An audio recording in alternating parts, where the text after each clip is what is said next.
કે જે સંસ્થામાંથી હું આવું છું BAPS સ્વામિનારાયણ સંસ્થા અને રોટરી ક્લબ ઇન્ટરનેશનલ એ બંને સંસ્થાઓના ઘણા બધા મકસદો સરખા છે.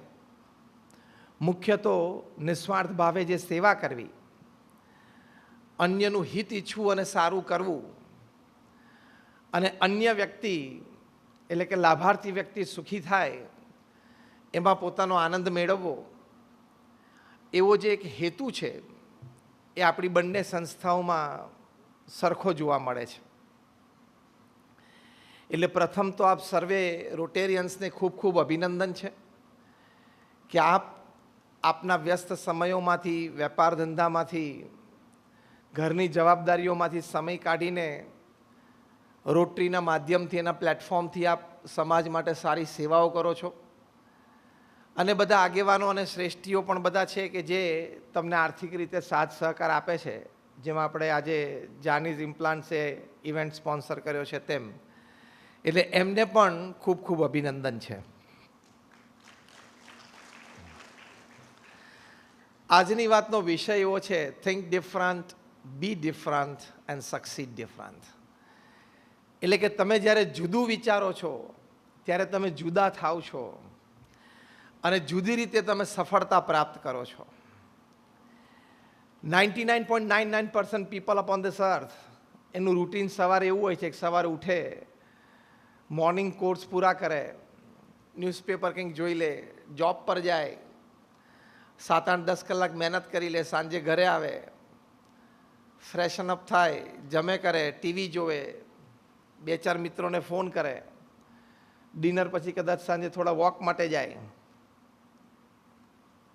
અને વચ્ચે વચ્ચે જ્યારે જ્યારે સમય મળે અથવા તો હાથે કરીને સમય કાઢીને લાલ લીલા બટનની કેર કરે. લાલ બટન એટલે યુટ્યુબ ને લીલું બટન એટલે વોટ્સએપ. એટલે આમાં 99.9% of the people upon this earth have this routine. એમાં કંઈક આપણે આજે બેઠા છીએ એ આપણે જુદું વિચારવું છે, જેથી આપણે જુદા થઈ શકીએ. કારણ કે 70-80 વર્ષનું જીવન છે. Definitely we all sitting here, આપણા મનમાં એક સંકલ્પ છે કે I don't want to live a normal routine life. How many of you agree with this point? Raise your hands. Very good. મારે એક નોર્મલ સામાન્ય રૂટીન જીવન તો જીવવું જ નથી. મારે વિશિષ્ટ જીવન જીવવું છે. આ ખાલી નાણાકીય દ્રષ્ટિએ વાત નથી, સેવાની દ્રષ્ટિએ વાત છે, અન્યને મદદરૂપ થવાની ભાવનાની વાત છે, સમાજ ઉપયોગી થવાની વાત છે, સમાજને પ્રદાનની વાત છે. કારણ કે પોતાના માટે તો પશુ પંખી પણ જીવતા હોય છે.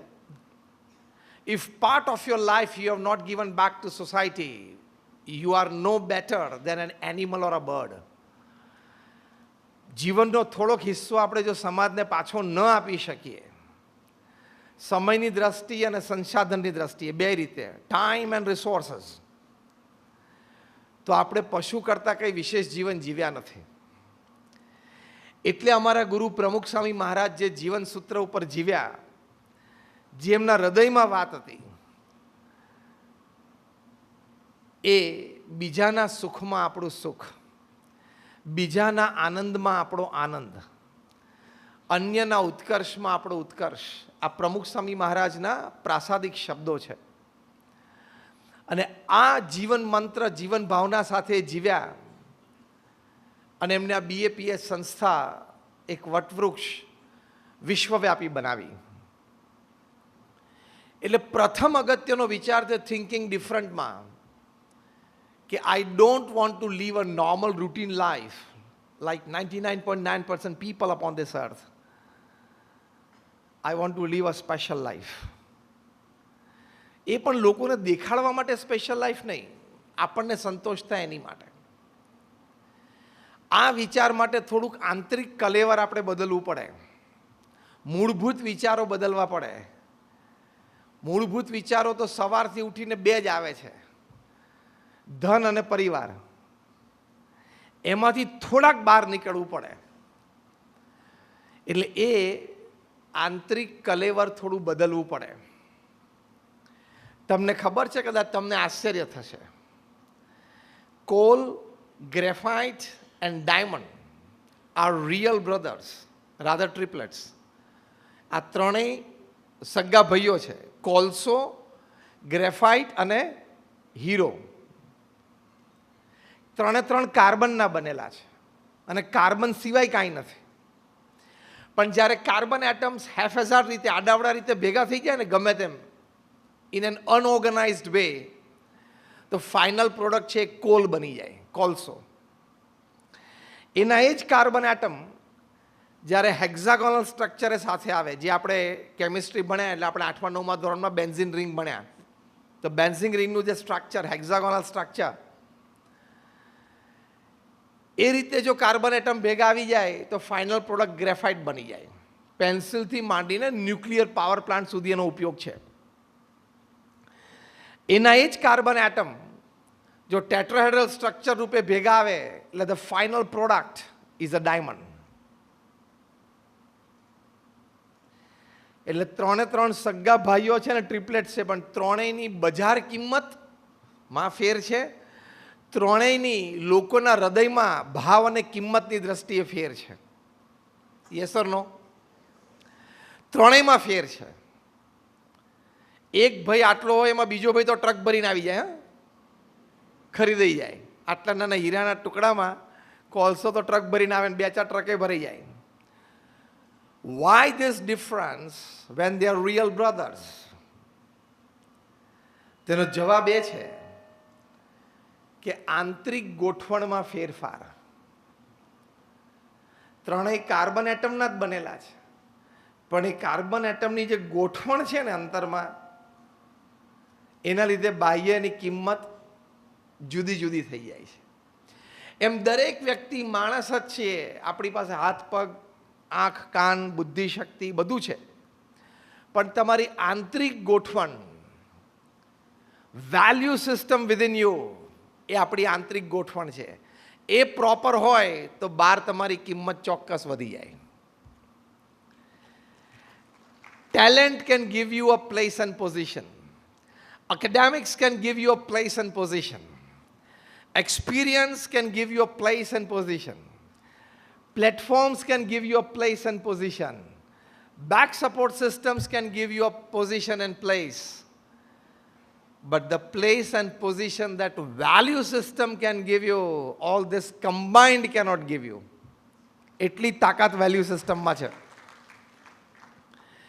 એટલે કે સદગુણે યુક્ત જીવન હોય એની કિંમત academics, talent, experience, know how, platform અને બેક સપોર્ટ સિસ્ટમ કરતાં પણ વધારે છે.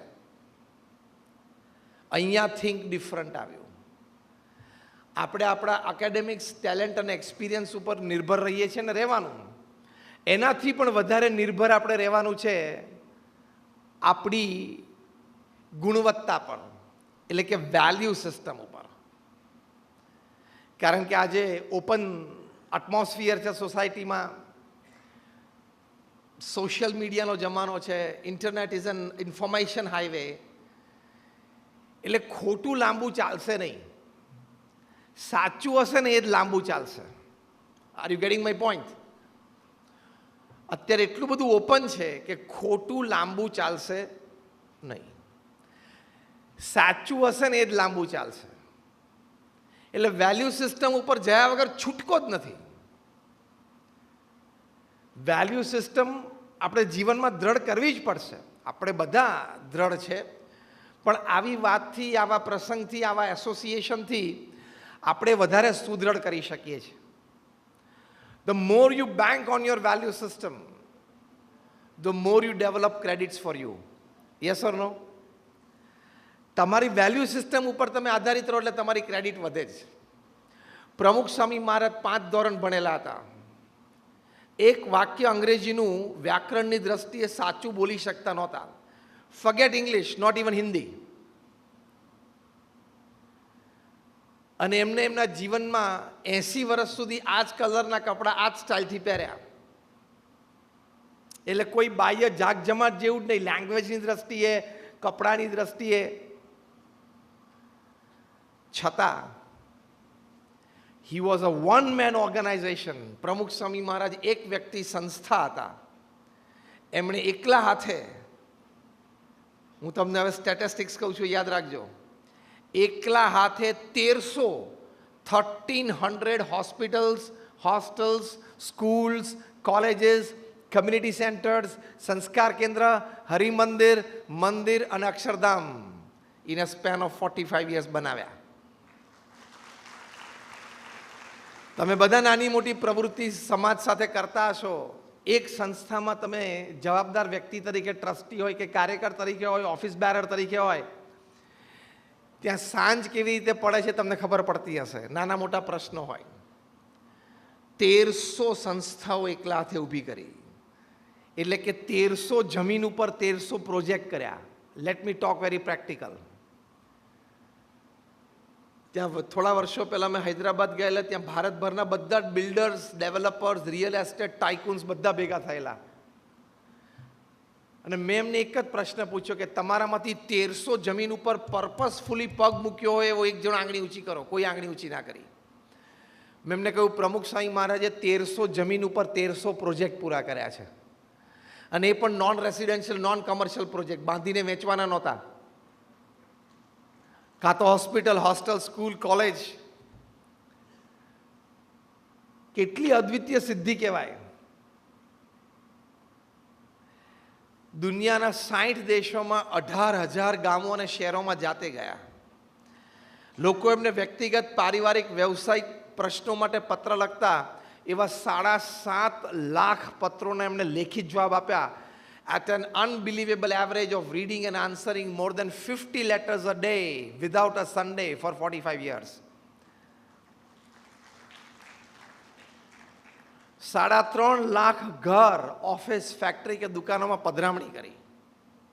આ બધા આંકડા જે હું બોલ્યો ને, એમણે એક માનવ જીવનમાં કાર્ય કર્યું છે.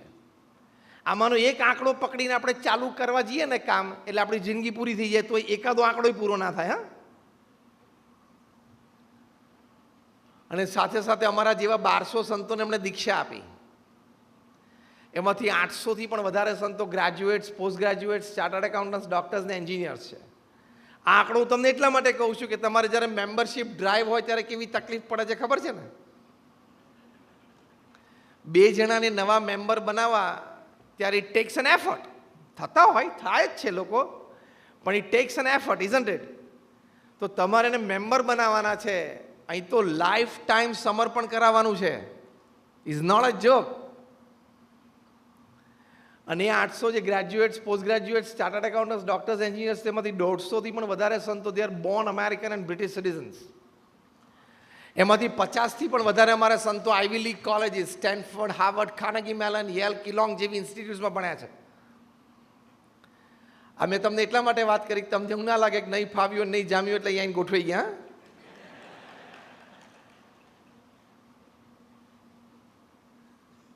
અહીંયા બેઠા છો એમાંથી કેટલા તમે 35 કે 35થી નીચેના વર્ષના છો? હાથ ઊંચો કરો. 35 or less than 35. Raise your hands fully. Let me see. લગભગ તમે બેઠા છો એમાંથી 50% ઉપર.